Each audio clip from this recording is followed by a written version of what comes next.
तर सर्व विद्यार्थ्यांचं सहर्ष स्वागत आहे. तर आजचा हा जो पेपर असणार आहे इयत्ता 10वीचा विज्ञान भाग 2चा तो खूप महत्त्वाचा आहे, कारण विज्ञान भाग 1चा पेपर नक्कीच तुम्हाला चांगला गेला असेल. तर नेमका हा 2चा पेपर जो आहे तो नेमका कशा प्रकारचा येऊ शकतो, तर ही एक आपण अगोदर प्रश्नपत्रिका बघूयात आणि नंतर काही महत्त्वाचे प्रश्न आपल्याला बघायचे आहेत.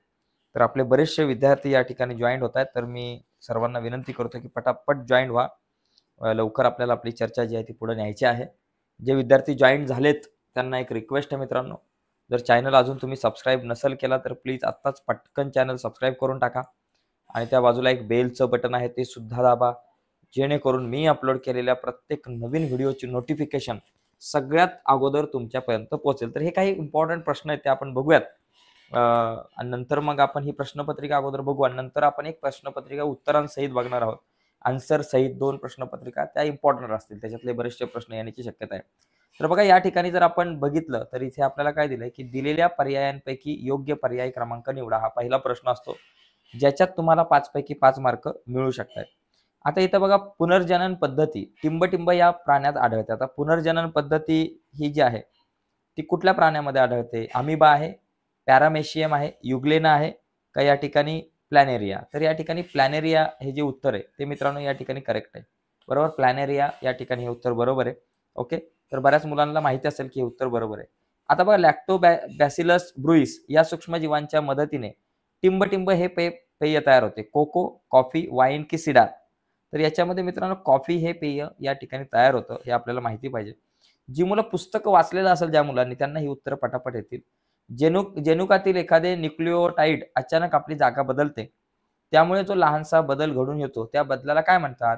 तर प्रतिलेखन, स्थानांतरण म्हणतात का उत्परिवर्तन म्हणतात का भाषांतरण? तर या ठिकाणी उत्परिवर्तन हे उत्तर करेक्ट आहे, उत्परिवर्तन म्हणतात. त्याच्यानंतर चौथा प्रश्न आपल्याकडे होता की महाराष्ट्रात टिंबटिंब हे प्रमुख ऊर्जा निर्मिती केंद्र आहे. आता हे प्रमुख ऊर्जा निर्मिती केंद्र कुठलं? चंद्रपूर, कोयना, तारापूर का अंजनवेल? यातलं नेमकं काय? तर तारापूर हे प्रमुख अणुऊर्जा निर्मिती केंद्र, अणुऊर्जा निर्मिती केंद्र हे तारापूरला आहे. तसं कोयनामला जलविद्युत निर्मिती केंद्र आहे. पुढचा संधिपात संघाचे उदाहरण. आता विंचू, तारामासा, गांडूळ की हायड्रा? तर या ठिकाणी विंचू असेल, झुरळ असेल, ही संधिपात प्राण्याची उदाहरणं आहेत. तर हे थोडंसं नीट आपण समजून घेतलं पाहिजे. ठीक आहे. पुढे बघा गटात न बसणारा शब्द. आता डबकिल प्लॅटिपस आहे, पापलेट आहे, लंगफिश आहे का या ठिकाणी पेरिपॅटस आहे? तर या ठिकाणी पापलेट जो आहे तो या ठिकाणी गटात न बसणारा शब्द आहे. आता या ठिकाणी बघा इथे त्वचेमध्ये कुठल्या प्रकारचं या ठिकाणी आपल्याला बघा मेलॅनिन आहे, तर स्वादुपिंडमध्ये काय असतं? इन्सुलिन असतं. ओके, तर इन्सुलिन इथं तुमच्याकडे इन्सुलिन किंवा ट्रिप्सिन दोघांपैकी तुम्ही काही सुद्धा लिहू शकताय. पुढचा पॉइंट आहे खालील विधान सत्य की असत्य. बघा, पाण्याचा वापर करून उपयोगी जीवांची निर्मिती करणे म्हणजे नीलक्रांती होय. तर हे सत्य आहे. पाण्याचा उपयोग करून आपण उपयोगी जीवांची जी काही निर्मिती करतो त्याला आपण नीलक्रांती म्हणतो. WHO या संघटनेचे संक्षिप्त रूप म्हणजे वर्ल्ड हेल्थ ऑर्गनायझेशन. एकदम साधा प्रश्न आहे हा. प्रश्न बघा, पुरुष जोडी 44XX 44YY का 44XY का 44YY? तर इथं नेमकी जोडी जी आहे ती XY. पुरुषांमध्ये X आणि Y ही दोन्ही गुणसूत्र असतात. तर लक्षात घ्या. पुढचा मुद्दा, इथं शास्त्रीय कारणे जी आहेत ना मित्रांनो, तर 3 पैकी आपल्याला 2 लिहायचे असतात. तर खूप सोपा प्रश्न असतो शास्त्रीय कारणे. कासव जमिनीवर आणि पाण्यातही राहतो, तरीही त्याचा उभयचर या वर्गामध्ये समावेश का होत नाही? कारण कासवाचा जर विचार केला तर तो पाण्याच्या बाहेर सुद्धा चांगल्या प्रकारे राहतो आणि पाण्याच्या आतमध्ये सुद्धा तो जगतो. तरी सुद्धा इथं कासवाला उभयचर प्राणी का नाही म्हणत? कारण जे प्राणी पाण्यात सुद्धा राहतात आणि जमिनीवर सुद्धा राहतात त्यांना आपण उभयचर म्हणतो. मग कासवाला का नाही म्हणत? तर उभयचर प्राणी जमिनीवर फुफ्फुसाच्या सहाय्याने आणि पाण्यात त्वचेच्या सहाय्याने श्वसन करतात. या प्राण्यांच्या अंगावरती बाह्य कंकाल असतं. म्हणजे जी उभयचर प्राणी आहे ते पाण्यामध्ये त्वचेच्या सहाय्याने श्वासोच्छ्वास करतात आणि त्याच्यानंतर बाहेर आल्यावरती हृदयाच्या सहाय्याने फुफ्फुसाच्या सहाय्याने श्वसन करतात. तर कासव जो आहे तो सरीप सृष्टीमध्ये आहे. ते जमिनीवर राहते त्यावेळी फुफ्फुसाने श्वसन करते. म्हणजे कासव ज्यावेळेस जमिनीवर असतं त्यावेळेस फुफ्फुसाने श्वसन करतो. पण पाण्यात ज्यावेळेस ते पोहते त्यावेळेस त्याला श्वासासाठी एक नाक बाहेर काढावं लागतं. म्हणजे श्वासासाठी पाण्यामध्ये तो जो आहे ना तो एक नाक बाहेर काढतो, हे लक्षात घ्या. या दोन्ही अधिवासात त्याला फुफ्फुसानेच श्वसन करता येते. तो त्वचेने श्वसन नाही करत, त्याला फुफ्फुसानेच श्वसन करता येते. तसेच कासवाच्या अंगावर बाह्य कंकाल सुद्धा नसतं. त्यामुळे याचा जो काही समावेश आहे तो उभयचर वर्गामध्ये करता येत नाही. ओके. पुढचा मुद्दा, जलविद्युत ऊर्जा, सौर ऊर्जा आणि पवन ऊर्जा यांना नूतनीकरण ऊर्जा का म्हणतात? कारण जलविद्युत ऊर्जा ही पाण्याच्या सहाय्याने तयार केली जाते. सौर ऊर्जा जी आहे ती सूर्याच्या माध्यमातून केली जाते आणि पवन ऊर्जा जी आहे ती वारा जो आहे वाहणारा, त्या वाऱ्यापासून पवन ऊर्जेची निर्मिती होते. आणि पाणी आहे, सूर्य आहे आणि वारा आहे, हे कधीही न संपणारे ऊर्जेचे स्रोत आहेत. त्यामुळेच आपण इथं नूतनीकरणक्षम ऊर्जा असं यांना म्हणतो, हे आपण म्हणू शकतो. व्यायाम केल्यावर थकल्यासारखं का वाटतं? तर बघा, आपण ज्यावेळेस जास्त व्यायाम करतो त्यावेळेस नेमकं काय होतं, त्यावेळेस आपल्या शरीरामध्ये ऑक्सिजनची कमतरता भासते, कमतरता होते. म्हणजे व्यायाम केल्यानंतर ऑक्सिजनची कमतरता होते आणि त्यामुळे काय होतं की अशा वेळी आपले स्नायू आणि मांसपेशी जे आहे ते विनाक्षी श्वसन करतात. म्हणजे ऑक्सिजनच्या सहाय्याने नाही करत. पेशी असतील किंवा आपल्या शरीरामध्ये स्नायू असतील ते विनाक्षी श्वसन करतात. म्हणजे म्हणजे ऑक्सिजन नसतो त्याच्यामध्ये. मग विनाऑक्सिजन श्वसन प्रक्रियेमध्ये मोठ्या प्रमाणात लॅक्टिक आम्लाची निर्मिती होते आणि एटीपीचे जे रेणू जे आहेत ते खूप कमी प्रमाणात तयार होतात. त्यामुळे आपल्याला थकल्यासारखं वाटतं असं आपण म्हणू शकतो. ठीक आहे, तर हे काही प्रश्न आहेत, तर याची तयारी आपली झाली पाहिजे. त्याच्यानंतर किरणोत्सारी प्रदूषणाचे मानवी शरीरावर नेमके काय परिणाम होतात? बघा, सगळ्यात पहिली गोष्ट, कॅन्सर होण्याची शक्यता आहे. कॅन्सरकारी अल्सर निर्माण होतात एक्सरेमुळे. दुसरा मुद्दा, शरीरातल्या ऊतींचा नाश होऊ शकतो. त्याचबरोबर काही जनुकीय बदल घडून येतात आणि दृष्टीवरती सुद्धा परिणाम होतो. असे काही परिणाम तुम्ही लिहू शकता. आता खाली बघा, इथं सामाजिक आरोग्यावर परिणाम करणारे घटक. तर याच्यामध्ये तुम्ही सामाजिक आरोग्यावर कुठले घटक परिणाम करतात? शिक्षण असेल, निवासाचे ठिकाण, तुम्ही कुठं राहता ते आहे, त्याचबरोबर समाजाकडून तुम्हाला जी वागणूक मिळते ती असेल, आणि किंवा तुम्ही या ठिकाणी तुमचा आर्थिक स्तर काय आहे तो लिहू शकता. म्हणजे या ठिकाणी तुम्ही शिक्षण असं तुमच्याकडे येऊ शकतं. त्याचबरोबर इथं तुमचा आर्थिक स्तर काय आहे ते येऊ शकतं. आर्थिक स्तर तुमचा कसा आहे ते येऊ शकतं. त्यानंतर इथं तुम्ही निवासाचे ठिकाण कुठे राहता, निवासाचे ठिकाण कसं आहे तुमचं, आणि त्याचबरोबर इथं तुम्हाला समाजाकडून काय वागणूक मिळते त्याच्यावरून तुमचं सामाजिक आरोग्य कसं आहे हे ठरवलं जातं. पुढचा पॉइंट आहे, पुढचा प्रश्न बघा या ठिकाणी आपल्याकडे, की आपत्तीच्या व्याप्तीचा विचार करता विचारात घ्याव्या लागणाऱ्या 4 महत्वाच्या बाबी. म्हणजे आपत्तीच्या व्याप्तीच्या अनुषंगाने बघा, आपत्तीच्या व्याप्तीचा जर विचार केला तर 4 महत्वाच्या बाबी कुठल्या? पहिली बाब म्हणजे आपत्तीपूर्वीचा काळ, म्हणजे आपत्ती येण्याच्या अगोदरचा नेमका काळ कसा आहे तो. त्याच्यानंतर इशाऱ्याचा काळ, म्हणजे आपत्ती आल्यानंतर इशारा देणं तो काळ. त्याच्यानंतर आणीबाणीचा काळ, आणि त्याच्यानंतर पुनर्वसनाचा काळ, म्हणजे आपत्ती होऊन गेल्यानंतर पुनर्वसन केलं तो काळ. आणि त्याच्यानंतर प्रतिशोधनाचा काळ, आणि त्याच्यानंतर पुनर्निर्माणाचा काळ. यापैकी कुठल्या 4 बाबी तुम्ही या ठिकाणी लिहू शकता. पुढचा पॉइंट आहे, सूक्ष्म जैविक प्रक्रियेद्वारे मिळवण्यात येणाऱ्या 2 इंधनांची नावे. मग कुठली इंधन आहे की जी सूक्ष्मजीवी प्रक्रियेद्वारे मिळवतात? त्याच्यामध्ये पहिलं मिथेन आहे, इथेनॉल आहे. बघा, इथं तुम्ही मिथेन बनवू शकता, त्यावर इथेनॉल आहे. ओके, किंवा हायड्रोजन वायू आहे. ही इंधने मिळवता येतात. यापैकी कुठली 2 लिहू शकता. आता इंधन वाढीचा वापर करणे का गरजेचं आहे? म्हणजे या इंधनाचा वापर वाढवणं का गरजेचं आहे? त्याचं पहिलं कारण आहे की बाबा हे इंधन जे आहे ते धूररहित आहे आणि खूप कमी प्रमाणात प्रदूषण होतं. ओके.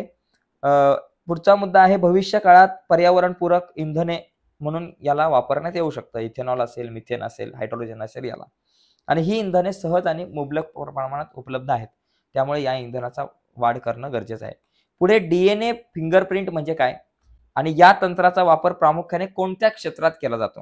तर लक्षात घ्या, जसे प्रत्येक व्यक्तीच्या हाताचे ठसे निरनिराळे आणि ठराविकच असतात, त्याचप्रमाणे प्रत्येकाच्या डीएनए रेणूमधलं न्यूक्लियोटाइडची जी काही क्रमवारी आहे त्याची जी रचना आहे ती सुद्धा ठराविकच असते. या रचनेमुळे कोणत्याही व्यक्तीची नेमकी ओळख आपल्याला पटवता येते आणि या तंत्राला आपण डीएनए फिंगरप्रिंट्स असं म्हणतो. ओके. आणि या तंत्राचा मुख्य वापर जो आहे तो गुन्हेगारी क्षेत्रात गुन्हेगारांना ओळखण्यासाठी केला जातो हे आपल्याला माहिती आहे. तसेच बालकाच्या अचूक पालकाची जी काही ओळख पटवण्यासाठी, म्हणजे एखाद्या बालकाचे अचूक पालक कोण आहे तर त्याची ओळख पटवण्यासाठी सुद्धा डीएनए फिंगरप्रिंटचा वापर होतो. पुढचा प्रश्न होता, जीवनसत्व म्हणजे काय? बघा मित्रांनो, जीवनसत्व म्हणजे काय? तर इथं जीवनसत्वे ही वैविध्यपूर्ण रासायनिक पदार्थांचा गट, म्हणजे वैविध्यपूर्ण रासायनिक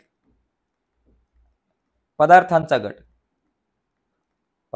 गट म्हणजे जीवनसत्वे. तर ही जीवनसत्वे जी आहे तर त्याच्यामध्ये 2 आहेत बघा. विद्राव्यतेच्या आधारे बाबा त्याचे 2 गटात वर्गीकरण करता येऊ शकतं.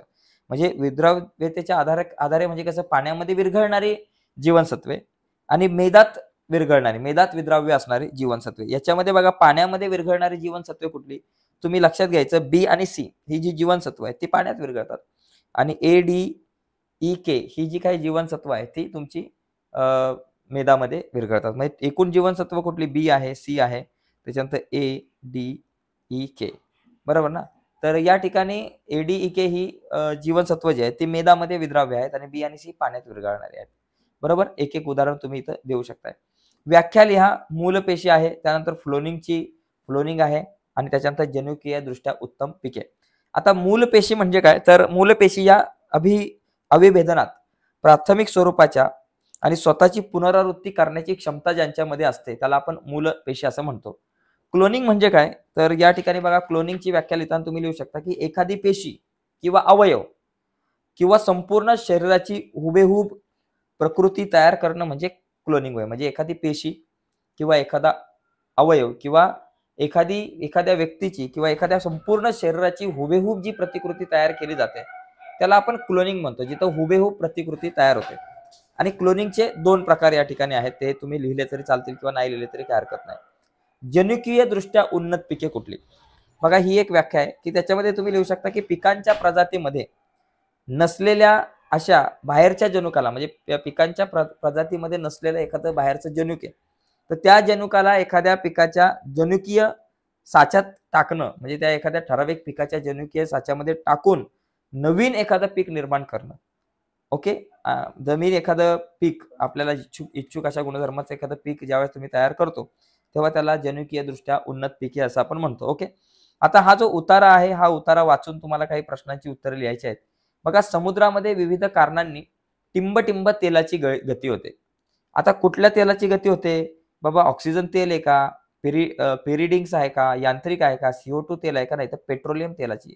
पेट्रोलियम हा खूप सोपा प्रश्न असतो. पेट्रोलियम तेलाची गळती होते. हे तेल जलचरांसाठी कसं आहे, ऑक्सिजन आहे का, घातक आहे, जलचरांसाठी घातक असणार.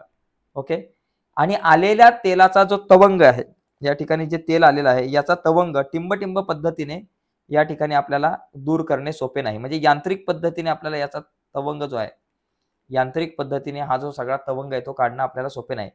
पण अल्कॅनी व्होरॅक्स, मेन्सिस, बरोबर का, मेन्सिस व स्टुडिओमोनास या जीवाणूमध्ये जर आपण बघितलं, या जीवाणूमध्ये बघा, इथं आपल्याला आता या जीवाणूमध्ये याच्या पुढे आपल्याला काय लिहिता येईल बघा, पिरिडिन्स या ठिकाणी येईल तुमचं. पिरिडिन्स व इतर रसायने नष्ट करण्याची क्षमता असते. पिरिडिन्स व इतर रसायने नष्ट करण्याची क्षमता असते. त्यामुळे तेलाचे तवंग नष्ट करायला या जीवाणूच्या समूहाचा वापर केला जातो.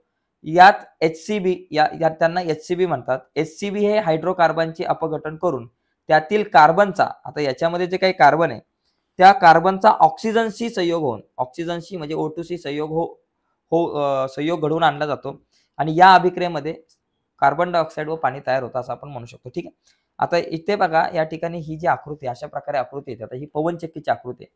इथं लक्षात घ्या, इथं आपल्याला काय विचारलंय की दिलेल्या आकृतीचे निरीक्षण करून खालील प्रश्नांची उत्तर द्या. आता ही पवनचक्कीची आकृती आहे किंवा तुम्हाला हा एक ऊर्जा स्त्रोत आहे किंवा याच्याऐवजी तुम्हाला अणु ऊर्जा दिली जाईल किंवा तुम्हाला जल ऊर्जा दिली जाईल, त्याची आकृती दिली जाईल, कुठल्या तरी एखाद्या ऊर्जा स्त्रोताची आकृती दिली जाऊ शकते किंवा औष्णिक ऊर्जा स्त्रोताची. आता इथून काही प्रश्नांची उत्तर आपल्याला लिहायचे की दिलेली आकृती कशाची आहे, तर या ठिकाणी पवनचक्कीची आकृती आहे असं आपल्याला सांगता आलं पाहिजे की बाबा ही पवनचक्कीच्या आराखड्याची आकृती आहे. या प्रकारच्या ऊर्जेचा स्त्रोत कुठला, तर वाहणारा वारा हा या प्रकारच्या ऊर्जेचा स्त्रोत आहे, पवन ऊर्जा.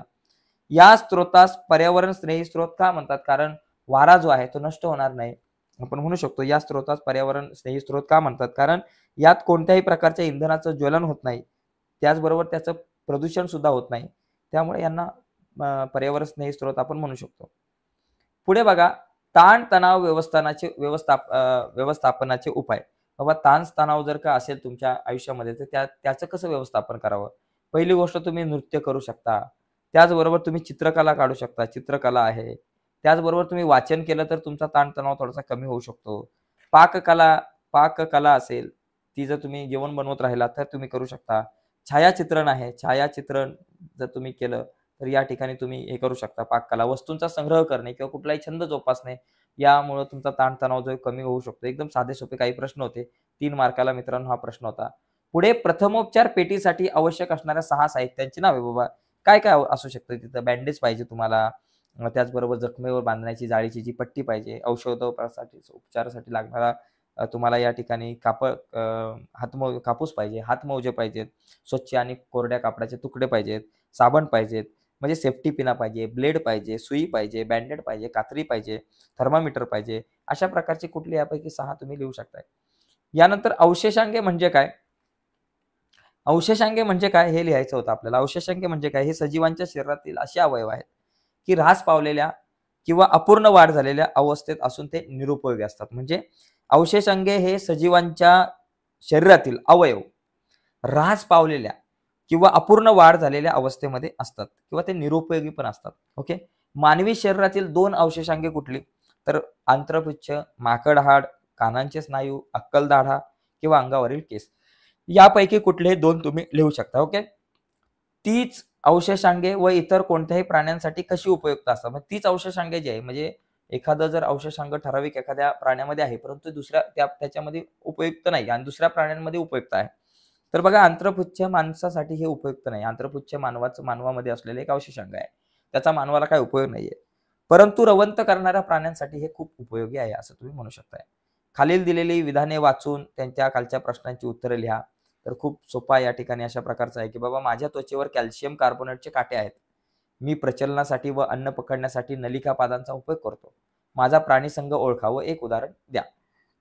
तर याचा जो प्राणी बघा, कंटकचर्मी हा त्याचा झाला या ठिकाणी प्राणीसंघ. आणि याच्यामध्ये तुम्ही तारा मासा एक साधं उदाहरण आहे. तारा मासा एकदम साधं उदाहरण आहे, सोपं. बरोबर. मी तुमच्या लहान आतड्यामध्ये आहे. माझ्या धाग्यासारख्या शरीरामध्ये आभासी देहगुहा आहे. माझा समावेश कोणत्या संघात होतो? आता मी तुमच्या लहान आतड्यामध्ये, आता लहान आतड्यामध्ये गोलकृमी असतात आणि ह्या कशा कुठल्या गटामध्ये येतात? तर हे म्हणजे प्राणी संघ हा कुठला असतो? गोलकृमी आहे. ओके. आणि पोटातील जंत वगैरे या ठिकाणी उदाहरण तुम्ही देऊ शकताय. माझे शरीर दोन्ही टोकांना निमुळते आहेत. आता हे कुठलं? पक्ष्याचं शरीर दोन्ही टोकांना निमुळतं असतं, हे लक्षात घ्या. सॉरी, किंवा माशांचं शरीर दोन्ही टोकांना निळमुळतं असतं. आता बघा, पक्ष्याचं पण असतं, माशांचं पण असतं. हे पक्षी का मासे? तर इथं कल्याणद्वारे श्वसन करतो. पक्षी तर नाही करत, मासे कल्याणद्वारे श्वसन करतात. म्हणून इथं मासे आहेत. आणि माझा वर्ग ओळखून उदाहरण द्या. तर यांचा वर्ग काय? मत्स्य प्राणी वर्ग.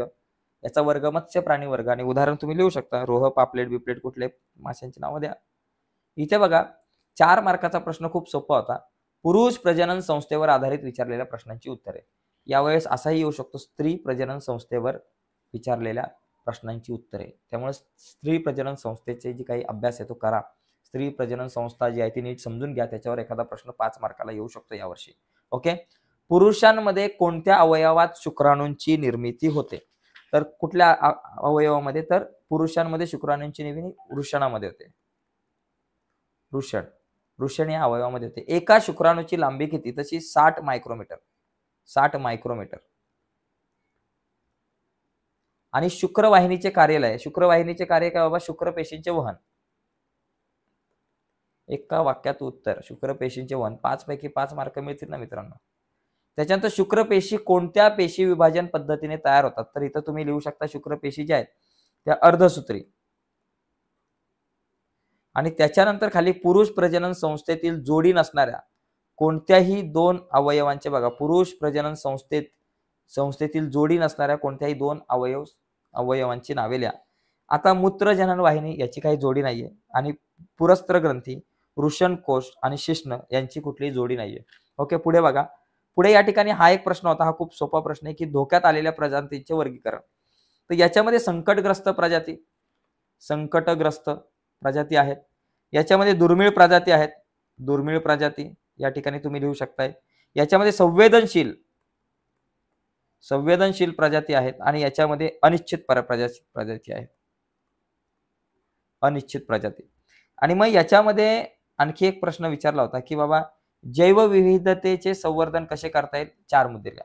म्हणजे दुर्मिळ जातींच्या सजीवांचं रक्षण करून, त्याचबरोबर राष्ट्रीय उद्याने व अभयारण्य बांधून, त्याचबरोबर तुम्ही प्राणी आणि वनस्पतींचं संवर्धन करून, पारंपरिक ज्ञानाची नोंद ठेवून आणि पर्यावरण विषयक कायद्याचं पालन करून कुठले 4 मुद्दे लिहू शकता. आता हा जो तक्ता एक तुम्हाला पूर्ण करायचा होता, धोक्यात आलेल्या वन्यजीव प्रजातींची यादी म्हणजे रेड लिस्ट या पृष्ठाचे रंग बरं का. रेड लिस्ट मध्ये कुठले येतात, तर रेड लिस्ट मध्ये काय बाबा टिंब रंग आणि कुठला रंग, तर याच्यामध्ये गुलाबी रंग येतो रेड लिस्ट मध्ये आणि दुसरा एक रंग येतो हिरवा. गुलाबी आणि हिरवा इथे लिहायचा होता, झाला. तर एकंदरीत मित्रांनो अशा प्रकारे ही एक प्रश्नपत्रिका होती. आता आपण दुसरी एक प्रश्नपत्रिका बघू, कारण प्रश्नपत्रिका आपण समजून घेणं खूप गरजेचं आहे. एक इम्पॉर्टंट असतात प्रश्नपत्रिका सर्व. तर ही एक प्रश्नपत्रिका बघू, पण ती बघण्याच्या अगोदर एक रिक्वेस्ट आहे मित्रांनो, बरेच मुलं आता इथं जॉईन झालेले आहेत. तर ज्यांनी अजून आपला चॅनल सबस्क्राईब केला नाही तर त्यांना रिक्वेस्ट आहे की मित्रांनो प्लीज आपला चॅनल सबस्क्राईब करा. आणि नुसताच चॅनल सबस्क्राईब नका करू, त्याच्या बाजूला एक बेलचं बटन आहे ते सुद्धा दाबा, जेणेकरून मी जेव्हा एखादी नवीन व्हिडिओ आपल्या YouTube चॅनलवर अपलोड करेल तेव्हा त्याची नोटिफिकेशन तुमच्यापर्यंत पोहोचेल. आणि दुपारी मी जे काही प्रश्नपत्रिका येईल त्याच्या उत्तरांवरती ऑलरेडी व्हिडिओ बनवणार आहे. आणि त्याचबरोबर सगळ्यात इम्पॉर्टंट गोष्ट म्हणजे इतिहासाच्या पेपरची तयारी आपल्याला आपल्या YouTube चॅनलच्या माध्यमातून आपण करणार आहोत. ठीक आहे, तर पटकन आता पुढची प्रश्नपत्रिका बघूयात.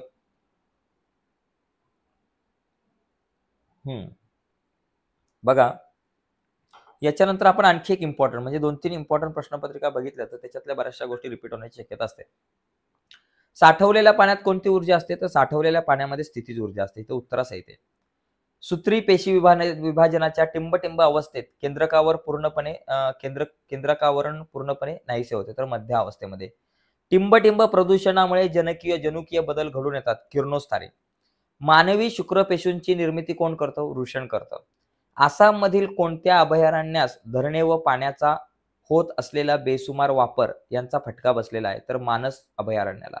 तर लक्षात घ्या मित्रांनो, हे जे काही तुम्ही प्रश्न बघतायत ना, तर हे प्रश्न कधी कधी तुम्हाला एखादी व्याख्या किंवा एका वाक्यात उत्तर इथं सुद्धा येऊ शकतात. ठीक आहे, तर इथं आता जसा इथं बहुपर्याय आलाय प्रश्न तिसरा, तसा एका वाक्यामध्ये पण येऊ शकतो की कोणत्या प्रकारच्या प्रदूषणामुळे जनुकीय बदल घडून येतात, असा सुद्धा प्रश्न आपल्याला येऊ शकतो. त्यामुळे त्या तयारीत आपल्याला राहायचंय. तर आकृतीत दाखवलेल्या प्राण्याचा प्रचलनाचा अवयव लिहा, तर इथं नलिकापाद हा प्रचलनाचा अवयव आहे असं आपण म्हणू शकतो. दुसरी गोष्ट बघा, सहसंबंध ओळखा. स्पायरोगायरा खंडीभवन करतो आणि प्लॅनेरिया पुनर्जनन. चूक की बरोबर लिहा. DNA फिंगरप्रिंट्स या तंत्राचा वापर गुन्हे निदान शास्त्रात होतो. एकदम बरोबर आहे, करेक्ट आहे, बरोबर. रेणुसूत्र लिहा. ऍसेटिक आम्लाचं रेणुसूत्र या ठिकाणी इथे हे आहे, बरोबर आहे. पेशीद्रव्य पटल तयार करण्यासाठी कोणत्या रेणूची आवश्यकता असते, तर इथं बघा फॉस्फोलिपिड याची आवश्यकता असते. ओके, इथं शास्त्रीय कारणे बघा. खूप व्यायाम केल्यानंतर आपल्याला थकल्यासारखं वाटतं. तर काय होतं माहिती आहे, ज्यावेळेस आपण खूप व्यायाम करतो त्यावेळेस आपल्या शरीरामध्ये ऑक्सिजनची कमतरता भासते. हा एक मुद्दा नीट समजून घ्या. त्याच्यामुळे ऑक्सिजनची कमतरता भासल्यामुळे आपल्या शरीरातील ज्या काही पेशी आहेत, मांसपेशी आहे किंवा आपले स्नायू जे आहेत ते विनॉक्सी शोषण करत असतात. आणि या विनॉक्सी शोषणामुळे खूप मोठ्या प्रमाणामध्ये लॅक्टिक आम्ल आपल्या शरीरात तयार होतं. आणि त्याचबरोबर एटीपीचे रेणू जे आहेत ते पण खूप कमी होतात तयार. त्याच्यामुळे आपल्याला थकल्यासारखं वाटतं. ठीक आहे, पुढचा मुद्दा, जलविद्युत ऊर्जा स्रोत, सौर ऊर्जा स्रोत आणि पवन ऊर्जा स्रोत यांना नूतनीकरणक्षम असं का म्हणतात.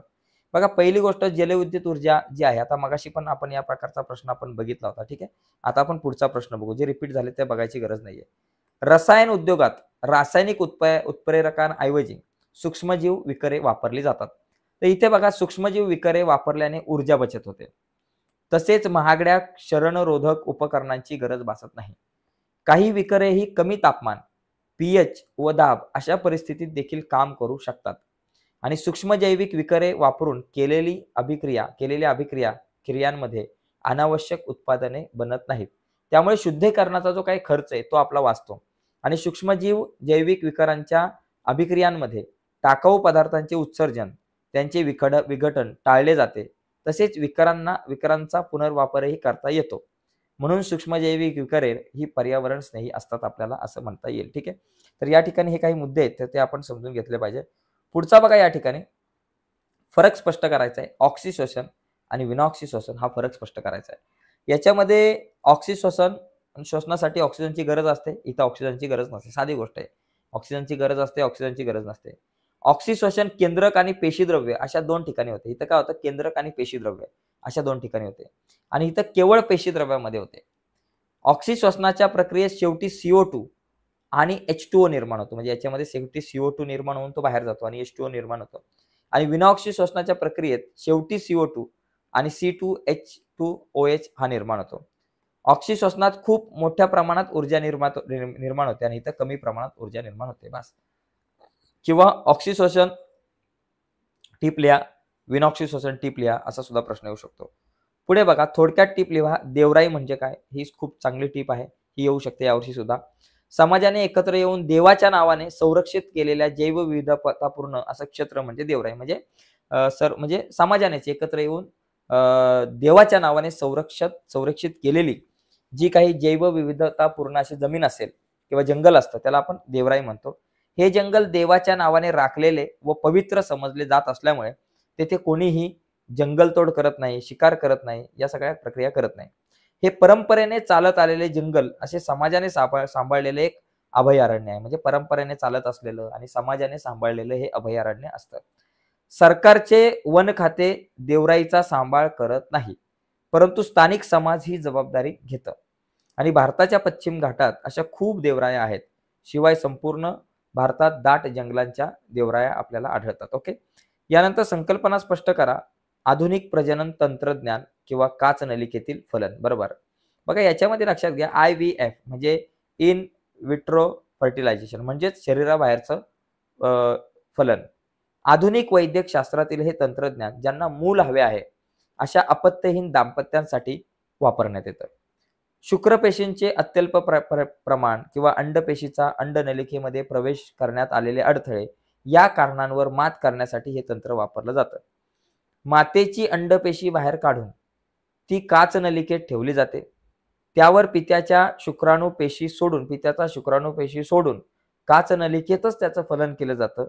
हे फलित झालेले युग्मनच नंतर मातेच्या गर्भाशयात त्याचं रोपण केलं जातं आणि अशा तंत्राने अपत्य प्राप्ती जी आहे ती होते. ओके, पुढे बॅबॅनोग्लॉसिस हा प्राणी असमपृष्ठरज्जू व समपृष्ठरज्जू यामधला दुवा आहे. तर का आहे ते या ठिकाणी लिहायचंय.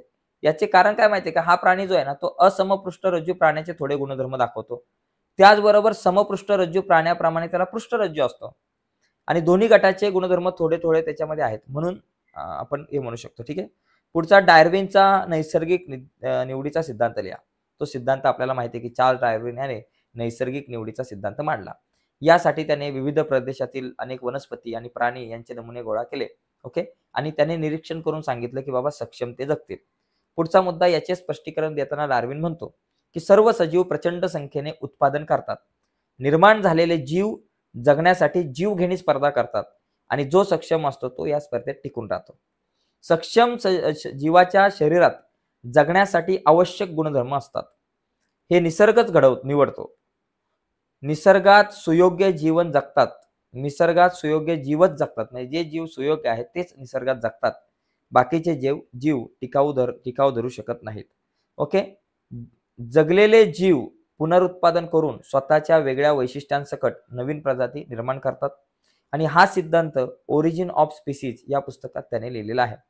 आता पुढील प्रश्न सोडवा. बघा, हा जो प्रश्न आहे याच्यामध्ये बघा इथे 3 आकृत्या दिलेल्या आहेत. तर याच्यामध्ये आपण समजून घ्या, अ ब क मधील सममितीचा प्रकार सांगा. आकृती अ मध्ये असममित शरीर आहे, ब मध्ये अरीय सममिती आणि क मध्ये द्विपार्श्व सममिती आहे. हे 3 या ठिकाणी गोष्टी समजून घ्या. ओके, याच्यामध्ये बघा सामाजिक आरोग्यावर परिणाम करणारे घटक. सामाजिक आरोग्यावर कोणकोणते घटक परिणाम करतात ते आपल्याला लिहायचं होतं. की कोणत्याही समाजाचे आरोग्य टिकून राहण्यासाठी त्या ठिकाणी असणाऱ्या सोयी सुविधा चांगल्या असणे आवश्यक आहे. उदाहरणार्थ अन्न, वस्त्र, निवारा, पाण्याची सोय, औषधोपचार, शिक्षणाच्या सोयी, समान संधी, परिसराची स्वच्छता, परिवहन सुलभता या सगळ्या गोष्टींचा सामाजिक आरोग्यावर प्रभाव पडतो. दुसरी गोष्ट, आजूबाजूची सामाजिक परिस्थिती ही राजकीय आधार असेल तर गुन्हेगारी असणे नसणे अशा बाबींचा सामाजिक आरोग्याशी संबंध आहे. तसेच मैदाने, उद्याने, खेळण्यासाठी असणाऱ्या मोकळ्या जागा या व्यक्ती विकासासाठी महत्त्वाच्या ठरतात. त्याचबरोबर प्रत्येक प्रकारचे खंबीर व्यक्तिमत्व आणि आनंदी असणे खूप गरजेचे आहे. त्याचबरोबर व्यसनहीनता, गुन्हेगारी प्रवृत्ती, विकृत वागणे आणि विकृत विचार हे सामाजिक आरोग्य घडवण्यास अतिशय घातक आहेत. तर या ठिकाणी काही मुद्दे, 4 मुद्दे तुम्ही लिहू शकताय.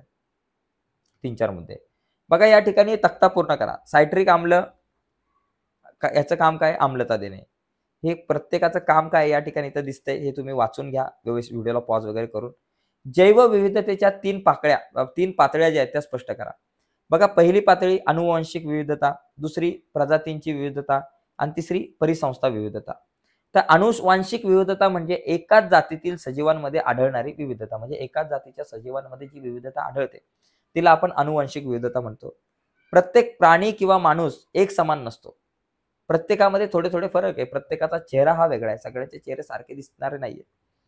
प्रजातीत विविधता जी आहे ही एकाच प्रदेशात एकाच प्रजातीच्या सजीवांमध्ये आढळून येते. म्हणजे एकाच प्रदेशामध्ये एकाच प्रकारच्या सजीवांमध्ये ही विविधता आढळून येते. प्रजाती विविधतेमध्ये वनस्पती, प्राणी, सूक्ष्मजीव यांच्या विविध प्रकारांचा समावेश होतो. परिसंस्था विविधता म्हणजे निरनिराळ्या प्रदेशातून दिसून येणाऱ्या परिसंस्था आपण असं म्हणू शकतो. ठीक आहे. आता हे संकल्पना चित्र जे आहे हे आपल्याला पूर्ण थोडक्यामध्ये स्पष्ट करायचं आहे. तर बघा, ही आकृती तुम्हाला माहिती आहे, तुम्ही पाहिली पण असेल की वरील आकृती कोणती प्रक्रिया दर्शवते, या बदलांची पुनरावृत्ती किती दिवसांनी होते. बघा, प्रश्न काय होता की ही आकृती मानवी स्त्रीमधील आर्तचक्र म्हणजेच ऋतुचक्र किंवा मासिक पाळी दर्शवते आणि या बदलाची पुनरावृत्ती जवळपास 28 ते 30 दिवसांनी होत असते.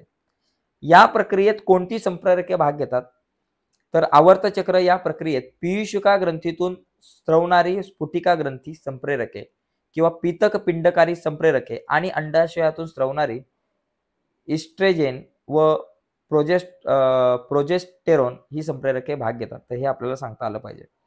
जलविद्युत निर्मितीचे फायदे कुठले, तर पहिली गोष्ट त्याच्यामुळे प्रदूषण होत नाही. धरणामध्ये योग्य पाणी साठा असल्यास हवी तेवढी विद्युत निर्मिती करता येते आणि धरणामध्ये जर पाणी तुटवडा झाला तरी पावसाने धरण तुमचं पुन्हा भरतं, त्याच्यामुळे पुन्हा तुमची वीज निर्मिती होऊ शकते.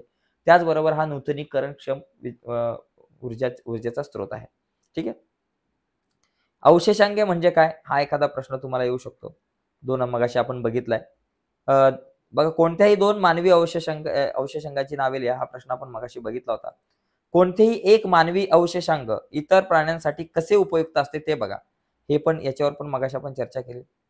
त्याच्यानंतर पुढील प्रसंगात तुम्ही काय कराल, शेजारच्या मुलाला तंबाखू खाण्याचं व्यसन आहे तर तुम्ही काय कराल, घराच्या भोवतालची रिकामी जागा, त्या जागेचा सदुपयोग तुम्ही कसा कराल. तर हे काही प्रश्न आहेत, या प्रश्नाची उत्तर आपल्याला लिहायची आहेत. त्यानंतर आपत्ती व्यवस्थापन म्हणजे काय, तर हे जे काही महत्त्वाचे प्रश्न आहेत तर ही आकृती तुम्हाला पूर्ण करायची होती. प्रथमोपचार पेटीसाठी कुठलं साहित्य आवश्यक आहे आणि ह्या आकृतीवरून काही प्रश्नांची उत्तर आहे. वरील आकृती कोणती प्रक्रिया दर्शवते, या प्रक्रियेचं महत्त्व काय आणि जैवतंत्रज्ञानाचे कोणते दोन फायदे. आता ही आकृती काय दर्शवते बघा, ही आकृती तुम्हाला काय दर्शवते की ही पारेषित बटाटे निर्माण करण्याची एक प्रक्रिया आहे. ओके.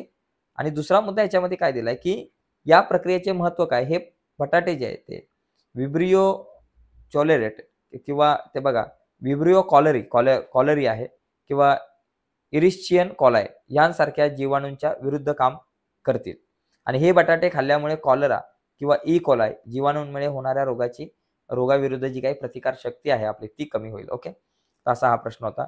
जैवतंत्रज्ञानाचे कुठलेही दोन फायदे आपल्याला लिहायचे आहेत. एक तर पिकाचं उत्पादन मोठ्या प्रमाणात वाढतं आणि कीटकनाशकांवर होणारा जो काही परिणाम आहे, खर्च आहे, तो आपला कमी होतो. तणनाशक विरोधी वनस्पती आहेत आणि दुष्काळी किंवा थंडीच्या परिस्थितीत तग धरणारी पिके जी आहेत ती तयार करता येतात याच्यामुळे. ओके. तर अशा प्रकारे काही प्रश्न या ठिकाणी आपल्याकडे होते या प्रश्नपत्रिकेमध्ये. तर आपल्याला आता अजून एक प्रश्नपत्रिका बघायची. आता आपण अजून एक इम्पॉर्टंट प्रश्नपत्रिका बघूयात. पण तत्पूर्वी माझ्या सर्व विद्यार्थ्यांना एक विनंती आहे मित्रांनो, जर तुम्ही नवीन असाल आपल्या YouTube चॅनलवरती आणि अजूनपर्यंत तुम्ही आपला चॅनल सबस्क्राईब नसेल केला तर प्लीज आत्ताच आपला चॅनल सबस्क्राईब करा आणि त्या बाजूला असलेलं बेलचं बटन सुद्धा दाबा, जेणेकरून मी अपलोड केलेल्या प्रत्येक नवीन व्हिडिओची नोटिफिकेशन तुमच्यापर्यंत पोहोचेल. तर आता या ठिकाणी आपण आणखी आपली एक प्रश्नपत्रिका बघूयात. तर आपल्याला या ठिकाणी जास्तीत जास्त प्रश्नपत्रिका आपल्याला बघायच्या आहेत. तर या ठिकाणी खूप इम्पॉर्टंट आपली चर्चा असणार आहे आजची. तर या ठिकाणी लक्षात घ्या मित्रांनो की चर्चा ही खूप महत्त्वाची आहे, कारण प्रत्येक महत्त्वाच्या मुद्द्यांवरती आपल्याला चर्चा करायची. आता काही प्रश्नपत्रिका आपण बघूया, आणखी एक प्रश्नपत्रिका बघू. तर जास्तीत जास्त प्रश्नपत्रिका बघण्याचा आपला एक प्रयत्न होता. तर बघूयात आणखी आपल्याकडे एक आहे प्रश्नपत्रिका विज्ञान भाग 2 ची. बघा, ही एक प्रश्नपत्रिका इम्पॉर्टंट आहे, कारण ही 2020 ची एक प्रश्नपत्रिका आहे की याच्यातल्या बऱ्याचशा गोष्टी ज्या आहेत त्या आपल्या रिपीट होण्याची शक्यता दाट असते. बघा, इथे आपण फटाफट बघूयात या ठिकाणी काय दिलंय की इथं जर बघितलं तर इथे या ठिकाणी ह्या ज्या काही रिकाम्या जागा आहेत की DNA धाग्यावरील माहिती जी आहे ती RNA धाग्यावर पाठवण्याच्या प्रक्रियेस काय म्हणतात, प्रतिलेखन आहे. तर हे जरा तुम्ही बघून घ्या, याच्यावर मी जास्त स्पष्टीकरण नाही देत. त्याचबरोबर हा जो पहिला प्रश्न आहे त्याच्यामध्ये विसंगत पद ओळखा. वाळवणे, खारवणे, शिजवणे, साखर घालणे. तर इथं शिजवणे हा एक वेगळा शब्द आहे. सहसंबंध वलई, गांडूळ, चपटे कृमी प्रकार येतो. सॉरी वलई आहे तो गांडूळमध्ये येतो. तर चपटे कृमी कशात येईल? प्लॅनेरिया, म्हणजे चपटे कृमीचं उदाहरण प्लॅनेरिया आहे. चुक्की बरोबर लिहा. तंबाखूजन्य पदार्थामुळे तोंड, फुफ्फुसे यांचा कर्करोग होत नाही, हे चुकीचं आहे. आणि वृषणाचे कार्य लिहा. हा जर प्रश्न आपल्याकडे असेल तर वृषणाचे कार्य काय? शुक्राणू असलेले वीर्य तयार करणं हे वृषाणूचं कार्य आहे.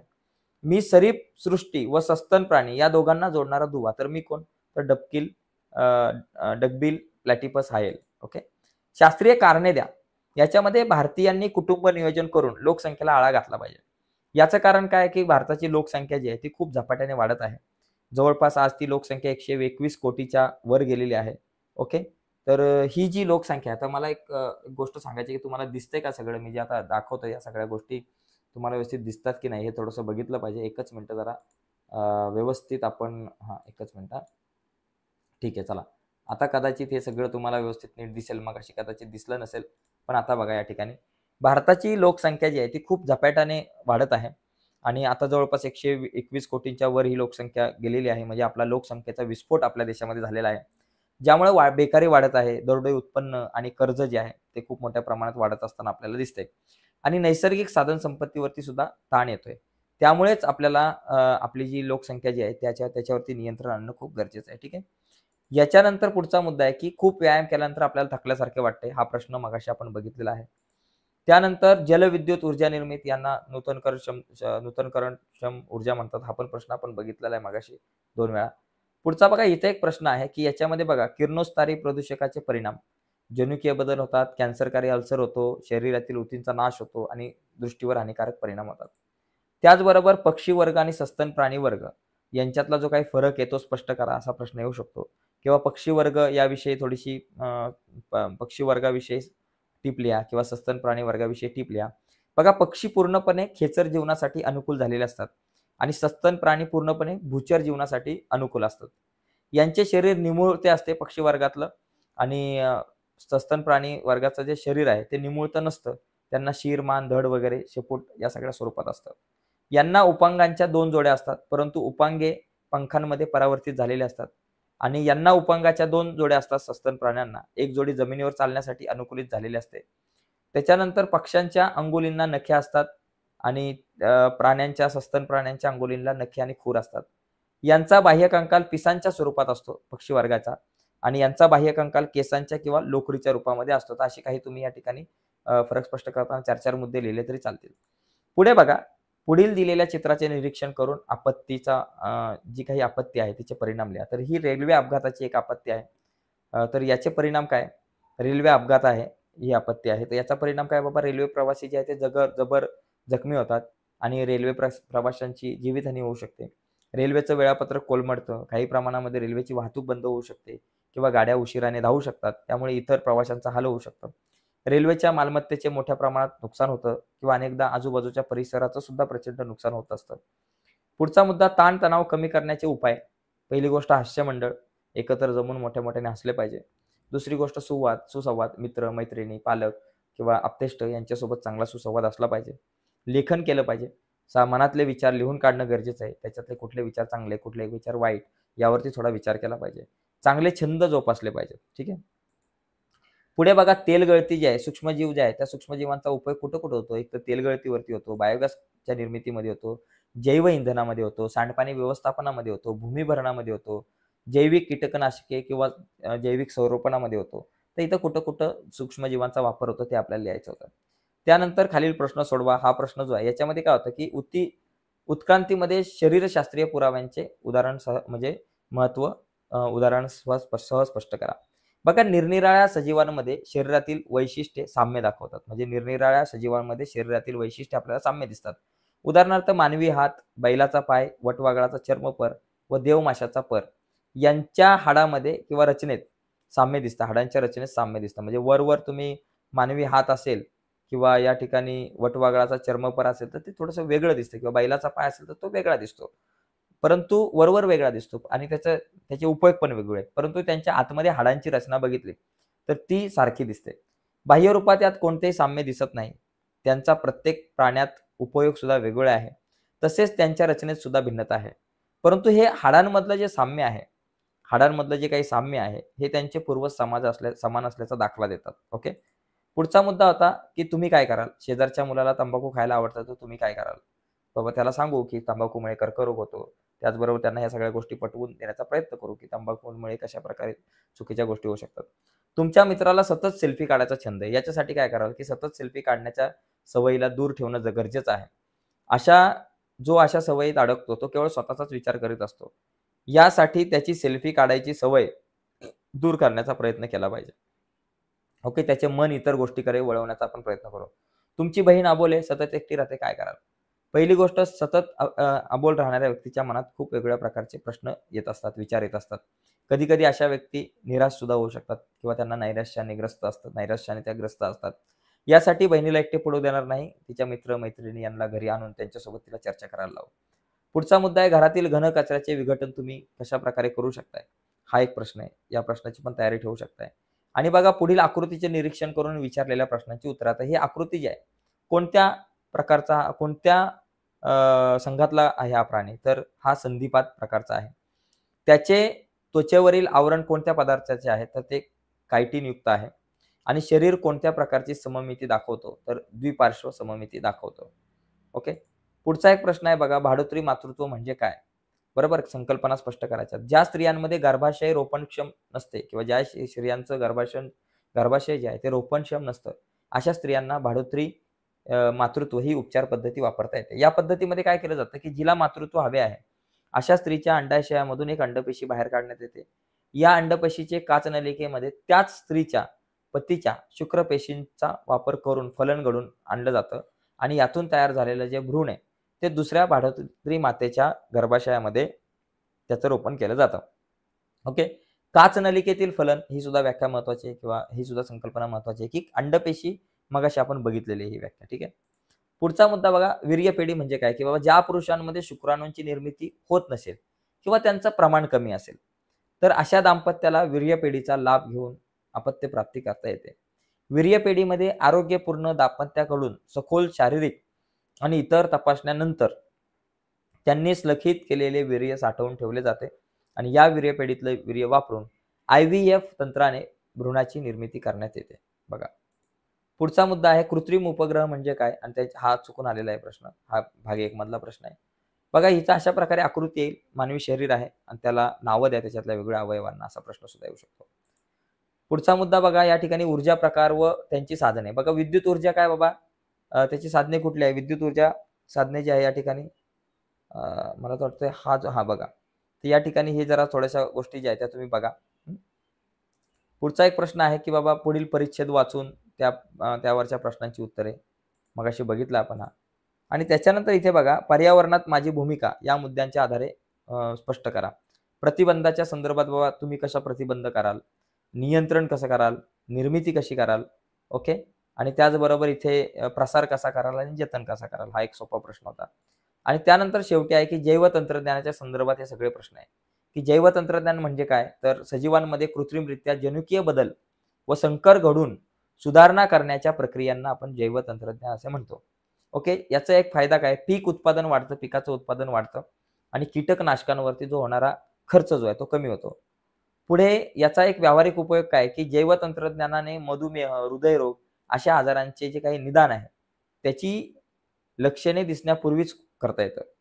जैविक खतात आढळणारे 2 जीवाणू, इथं यापैकी कुठल्याही 2 जीवाणूंची नावं लिहायची आहेत आणि जनुकीयदृष्ट्या उन्नत पिकांची 2 नावे, त्याच्यामध्ये गोल्डन राईस आहे, बीटी कापूस आहे, हे आपण लिहू शकतो. ठीक आहे. तर अशा प्रकारची ही एक प्रश्नपत्रिका होती, जी आपण आता बघितलेली आहे आणि नक्कीच तुम्हाला समजलं असेल, लक्षात आलं असेल, की या सगळ्या गोष्टी आपण कशा करू शकतो. ठीक आहे. तर एकंदरीत मित्रांनो, ही चर्चा आजची खूप महत्त्वाची होती आणि नक्कीच आजची ही व्हिडिओ आवडली असेल. आजचा जो पेपर आहे तो तुम्हाला नक्कीच खूप चांगला जाईल आणि तुम्ही आजच्या पेपरचा खूप चांगला अभ्यास केला असेलच. तर मित्रांनो, खरंच आजचा पेपर जो आहे तो चांगला सोडवा आणि या पेपरमध्ये तुम्हाला खरंच खूप चांगले मार्क मिळतील. तर मित्रांनो, आजची चर्चा जी आहे ती आपण इथंच थांबूयात. नक्कीच व्हिडिओ आवडली असेल तर व्हिडिओला लाईक करा आणि नवीन असाल तर चॅनल सबस्क्राईब करा, कारण आपण आता लवकरच पेपर सुटल्यानंतर विज्ञानचा इतिहासावर चर्चा करणार आहोत. त्यामुळे इतिहासावरती, भूगोलावरती या दोन्ही विषयांच्या व्हिडिओज आपल्या YouTube चॅनलवर येत राहणार आहेत. त्यामुळं आपला चॅनल जो आहे तो सबस्क्राईब करून ठेवा. ठीक आहे मित्रांनो, सध्या तरी बाय सर्वांना. धन्यवाद.